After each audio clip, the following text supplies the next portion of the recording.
Welcome to the first episode of the Cybersecurity Boardroom, the podcast that breaks down the complex world of cybersecurity for non-IT executives.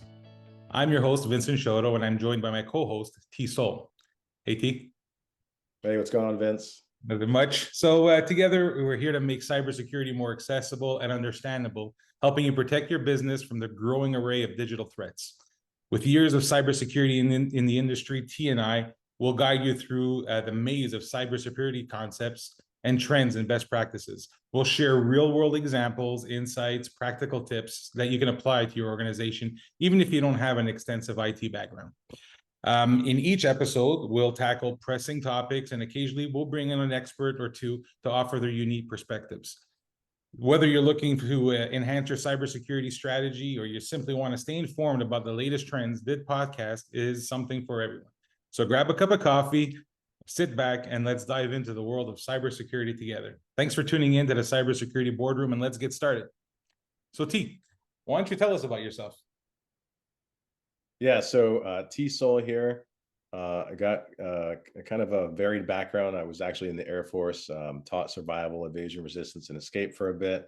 And then got out, made a few pivots before ended up where I'm at now, but really passionate about cybersecurity for one. I think it's a very pressing issue these days, especially with a lot of our infrastructure or being vulnerable and just vulnerable to attack. So I think we need to fix that. But yeah, just really passionate about cybersecurity and veterans in the technology field. And I'm super pumped about this podcast. Cool, man. So I think you bring like a very unique perspective. So a lot of times, I've interacted with a lot of folks, whether in business or in IT. They've got either some technical acumen that allows them to address cybersecurity concerns, or they've got a strong view and opinion from a business perspective, but their motivating factor isn't always clear to me. And I think with you, what I like is that I really get a sense that you're passionate about it. You protected your country. When you were in the military, you were able to physically do something about it. Now that you're in the workforce and back home, you've still got that passion in you, and you've really figured out a way to be impactful by identifying a threat that exists, to our nation, and being able to impact it. So I'm really jazzed about having you on this podcast with me on this journey, man. And I really appreciate your perspective, and look to get as much as you can give us from your perspective as we go through each of these topics.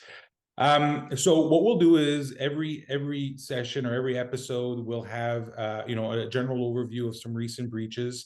We'll talk about the topics that are recent, that are hitting us, and really try to better understand what companies could have done a little bit differently, where some of their exposure was. And then we'll go into our main topic for the podcast, which happens to be third-party risks in cybersecurity for today's. So firstly, Tee, let's talk about a couple of the recent breaches. So what's out there? What's been happening as of late? What are things that you've been seeing? Yeah, so there's a lot of stuff happening right now in the world of breaches, and in fact, this last quarter has seen quite an uptick in breaches overall in the U.S. We're actually on pace this quarter to beat last year. So the pace of those breaches is picking up. Most recently, AT&T just had, and actually this is the largest breach in U.S. history. It's huge. Have you heard about that? Yeah, I lived through it.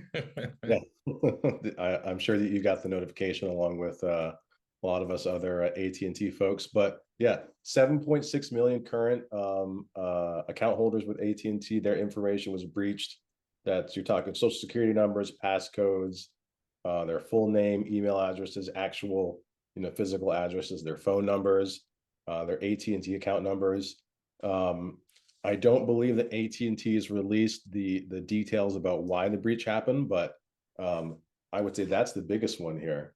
It's Yeah, bad. that's one I think that is unique in that it was something that was felt by the general public, all the consumers of the mobility products that were impacted. I mean, just when it went down for the first time in a long time, I felt really vulnerable because I happen to have my Wi-Fi go down at the same time, and I'm there. Well, who do I contact? What do I do? I can't call anyone. I can't. I was dead in the water while things were out, and so it's actually a pretty scary feeling when that's happening. And what's interesting though is that there's the bad part is that the bad actors were able to get access to a lot of sensitive information, Mhm. which in and of itself worries the heck out of me because it just poses such a huge risk going forward with people having your information, my personal information, your personal information is out there, which is scary. But Mhm. what's interesting though, in that when this thing happened, obviously, to bring down a company like AT&T, this had to be well planned, well executed. And a lot of times, what these bad actors do is they'll just get into your environment and they'll sniff and they'll just stay around. You won't even know that they're there. And Mhm. they'll let time go by and then just pounce on the opportunity to make damage. And sometimes what they'll do, they'll run little tests. They'll show themselves in one area to see if you catch them, or they'll take something down and then bring it back up to see if you caught it. Mhm. So a lot of times when we're monitoring this stuff, we think that we resolved something and we just wash it off as resolved or a non-issue. But we really have to remember that a lot of these incidents that take place are tests for a bigger attack. How you react when something goes down or something is impacted is gives them a lot of information that they need to be able to adjust their approach so that they can be really impactful. So I'm just hoping that this is just one situation that they've been able to mitigate, and that they've been able to remove them from their environment, and they put the measures in place and the continual monitoring and all that good stuff to make sure that they've isolated it. But God forbid this happens again at a larger scale. I mean, it'll be a big issue. Mhm. Yeah. Another thing that I think is interesting, it's not necessarily a breach. It hasn't happened yet. Everybody should knock on wood here. But the power grids are, incredibly susceptible right now. I think, let's see, what is the name of it? The North American Electric Reliability Corporation, NERC. They actually said on a webcast Thursday that the number of susceptible points in the electrical networks, those are increasing by 60 per day. So you've got 60 vulnerabilities in the US electrical grid, 60 new ones every single day. So, That's crazy. and so when you talk about, being a veteran and protecting the country and then coming back to potentially a grid that could be shut down at a moment's notice, that's cause for concern for me. Uh, Um, Cause for concern for all of us. I all think, of us. and so I love the concept that we've got that from a free enterprise perspective, and sometimes I just feel that it's a double-edged sword when it comes to anything having to do with the public sector. It really becomes a few to many type relationship, and then if you've got to take action to safeguard and put in policy and process and all that to govern all that stuff, it really is an uphill battle to be able to do it right, to be efficient and effective about it. But Mhm. the efficiency is key. So how do you do that quickly? How do you make sure you get everybody on board to do things in a manner that is consistent with best practices? And how do you monitor and manage that and continually ensure that all of our grids are stable? There's so many interactions, so many entry points from a consumer perspective, and so many different types of products and services, and so many companies that are out there. I'm really concerned about the challenge that brings, and how making sure that each one of these organizations has a solid cybersecurity posture in place to be able to mitigate, and all the policies and the processes that need to go around that as well. I think that's a huge risk and exposure for any organization, for Mhm. general public. Yeah. What do you think makes it, I mean, so such a challenge? I mean, a lot of the ways that you can mitigate these risks, they revolve around policy, procedure, people. That seems to be a challenge for a lot of organizations right now. Yeah. So listen, the reality is that people, the humans, we represent the largest risk from a cybersecurity perspective, from any security perspective, because we can't be controlled. There's human error. There's always opportunity to take advantage of a human that's interacting with something, and then you've got systems in place that they're interacting with that have that risk. Um, and to have strong risk management policy and processes in place requires for a business to make a decision to focus on risk management. Risk management is not an IT issue, right? It's not solely IT, it's a business function. And so you need to have, they need to come to the conclusion that they need to have risk management in place, you need to have policy and process, even to begin assessing where the risks are from a vulnerability perspective. Then you need to have tools in place to be able to safeguard the environment and to continually monitor. But you can have all the tools that you'd like if you don't have a robust policy, robust set of processes, and robust procedures or work instructions that are continually being assessed to make sure they're still fit for use and fit for purpose. You continually expose yourself, and so it's a journey. It's an ongoing journey. Mm-hmm.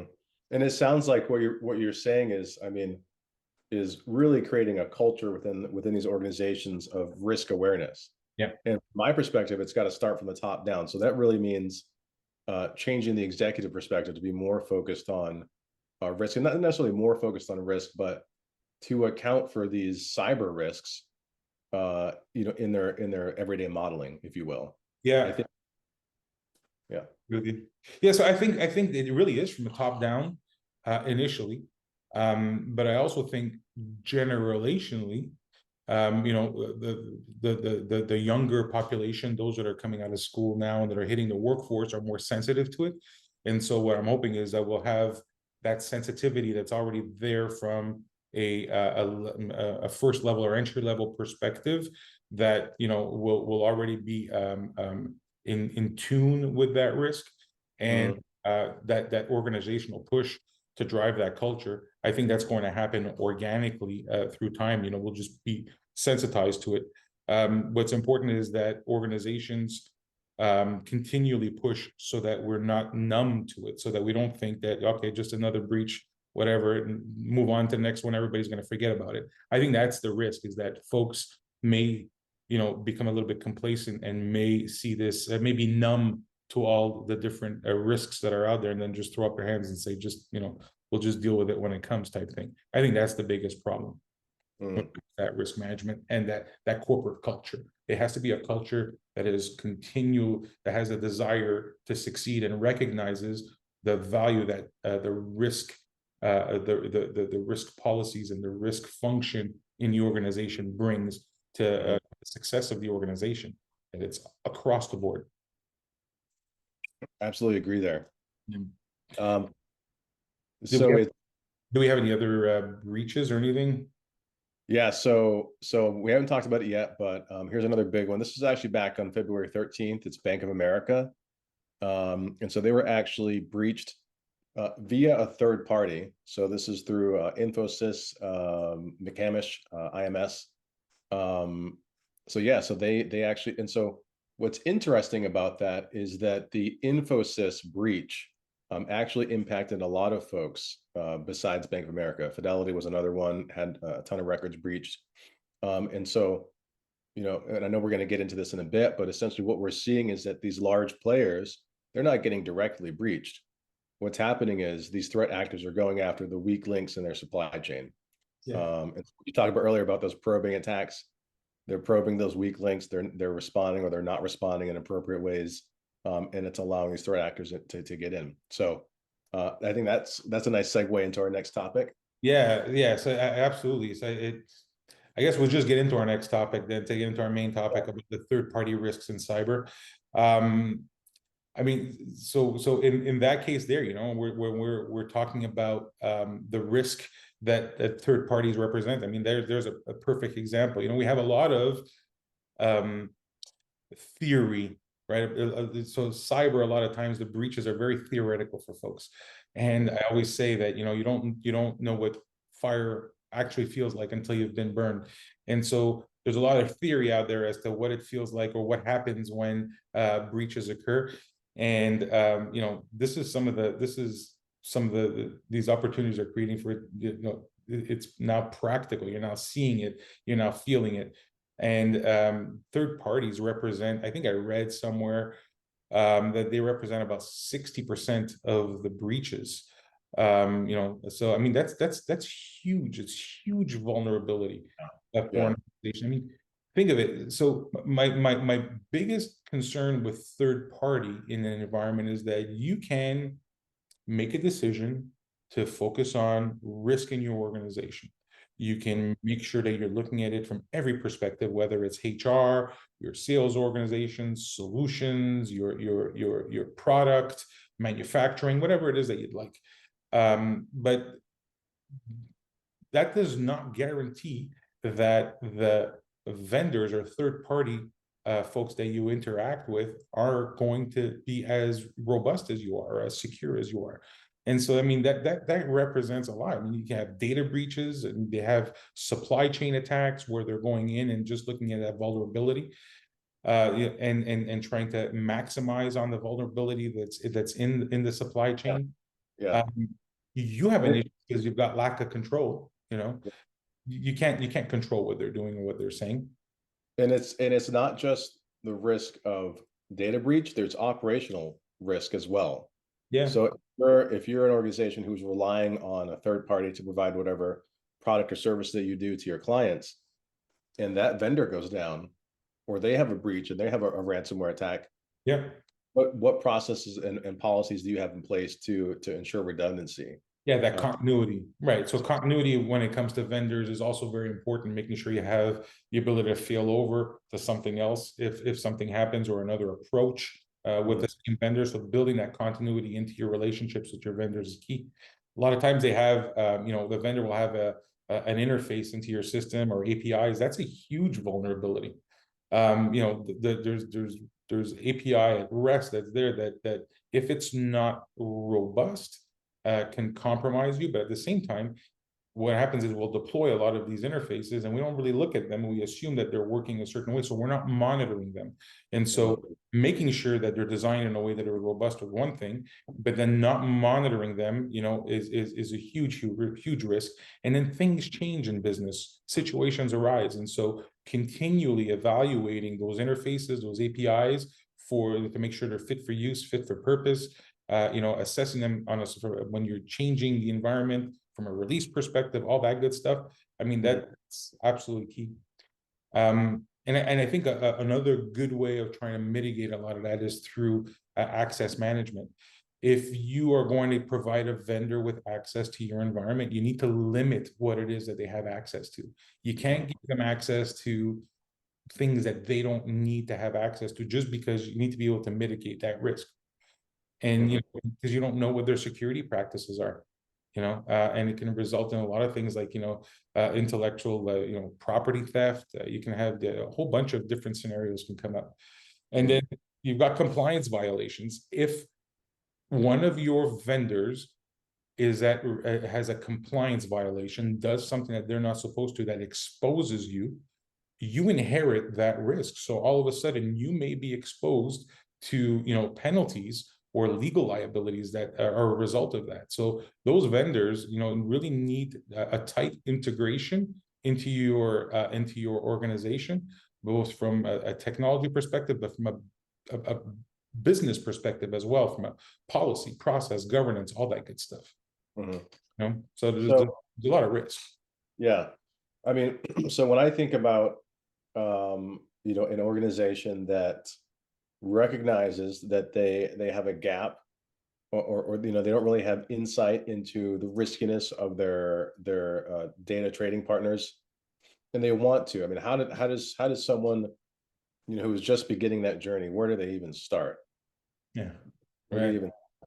Well, Yeah. I think the first thing is they have to make the decision that they are going to recognize that there needs to be a risk function in the organization. That risk and they need to understand that that risk function is not solely an IT function. IT is Mhm. a portion of the risk function that helps deliver some of the tools that you need to be able to, to safeguard, but it's not IT. And a lot of times you speak with folks and they just pass it off as an IT type function. And so the first thing they have to do is they have to come to that conclusion and understand and decide that they are going to have a risk mitigation or risk management function in the organization that will look at risk soup to nuts in the org, right? Whether it be HR through hiring practices and the transactions that they've got, or how you're building your solutions, how you're interacting with vendors, how you're delivering your operations, Mhm. all of that stuff is in the purview of risk management. And so once they've done that, they need to establish policy.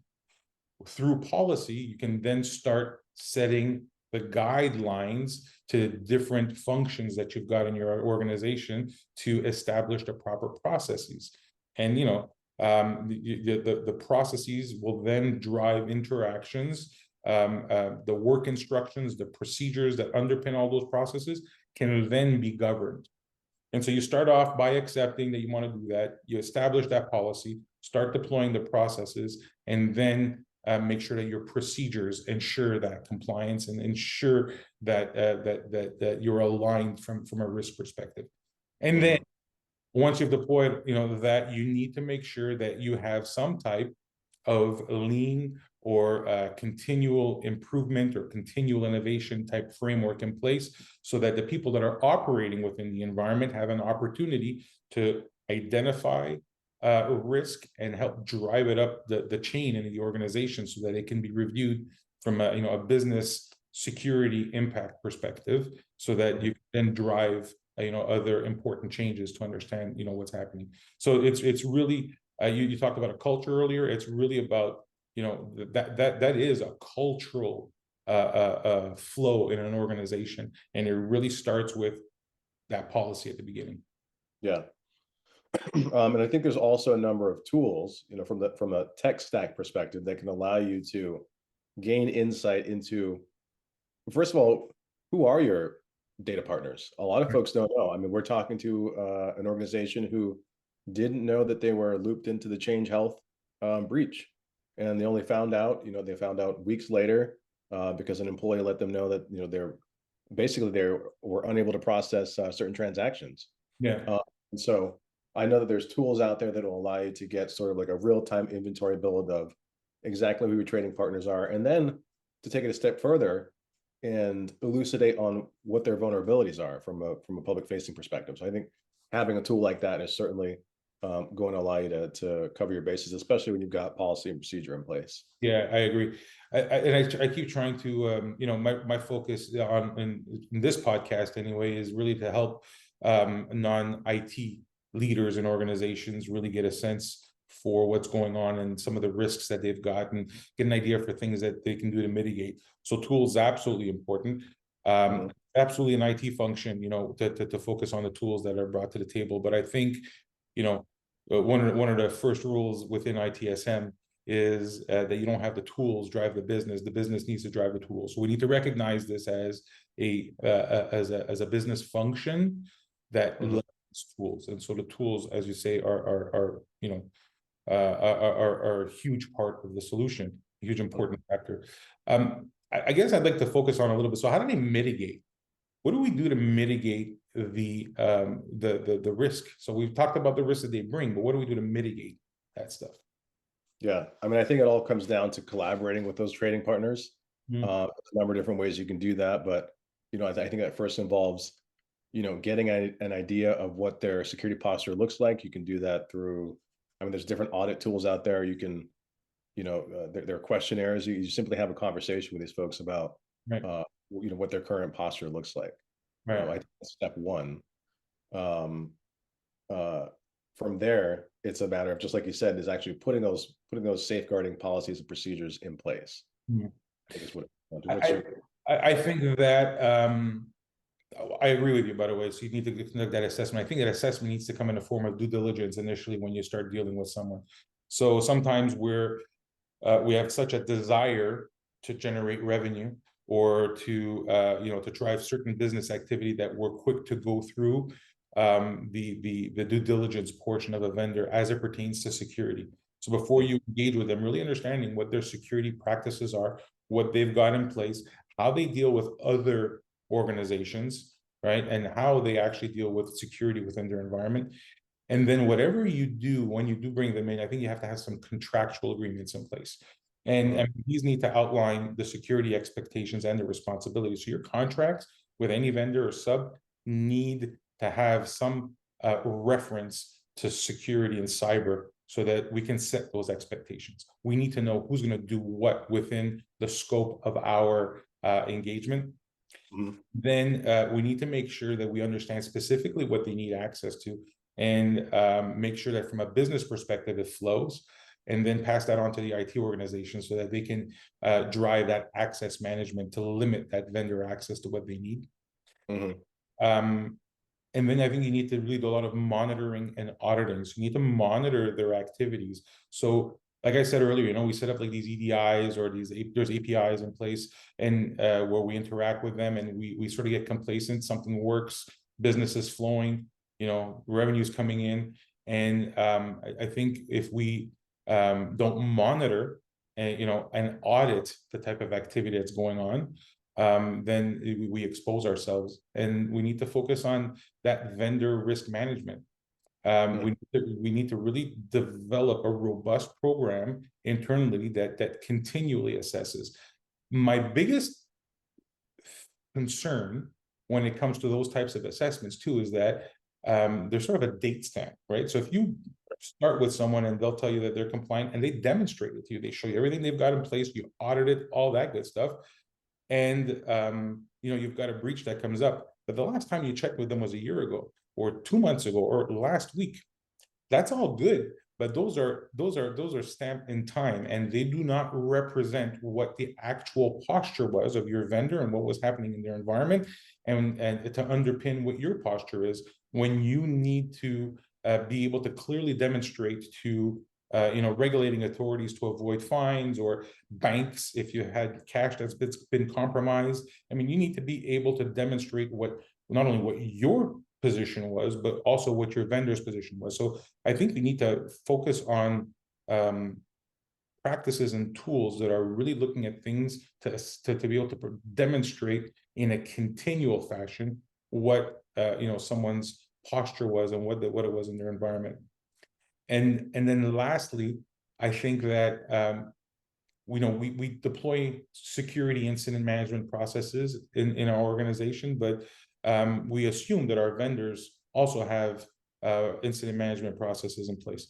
And so I think it's important to understand what they've got in place, and it's important to have a bridge process that underpins one another. Should they identify a risk from a security point of view, they need to have a process in place, a set of procedures that are able to advise and inform you, and then you need to be able to continually interact with them throughout a breach. So you need to be bringing them on to calls and talk through breaches, and you need to be, from an executive perspective, you guys need to be in the know. The communication is going to be key, because when that outage is taking place, I mean, that is a very critical time, because that's where a lot of things just fail and fall apart. And so having robust communication underpinned by policy, process, procedures from an incident management perspective, I think is very, very key.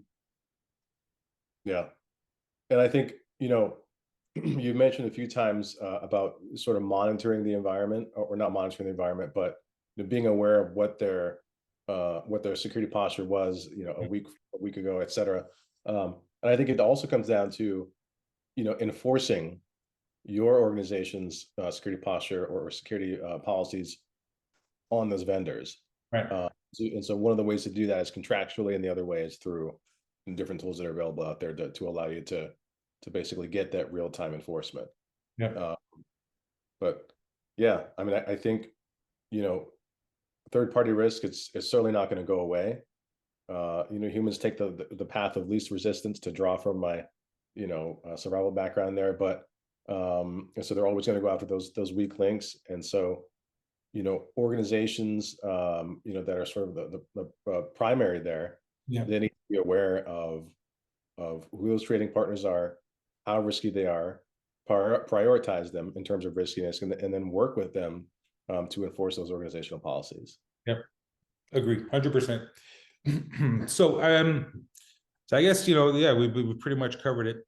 So I really thank you, T. I'd like to maybe just if we can just recap just the heavy hitters on the third party risks. First is risk management is owned by the business and not IT, because it needs to govern and manage risk across all areas of the business, right? To set proper expectations with vendors, and you need to allow them access to only what they need, right? Third, you need to continually assess your third-party ventures, the vendor's security posture, and you have to monitor their activity. So we can't be complacent. And then lastly, you need to make sure that you've got, that you've integrated your security incident management processes to safeguard your environment and to efficiently, effectively take action on in the event of any breach. So, having said that, I really thank you, T, for our first podcast. Looking forward to many more. I'd like to thank you, our viewers today, and we'd like to invite you to subscribe to the podcast on YouTube, and you can engage with us on LinkedIn and on Instagram as well. And you can join us on our next episode, where we'll be talking about the difference between major cyber attacks and your conventional major outages in IT, and how, as an executive, you can plan to mitigate the impact on your business. I'd like to thank a special thank to our sponsors, Cloud Warriors, for their continued support, and invite you to visit them at cloudwarriors.ai. And till we meet again. So I look forward to our next discussion. We'll talk next time. Till next time. All right. See you. Bye.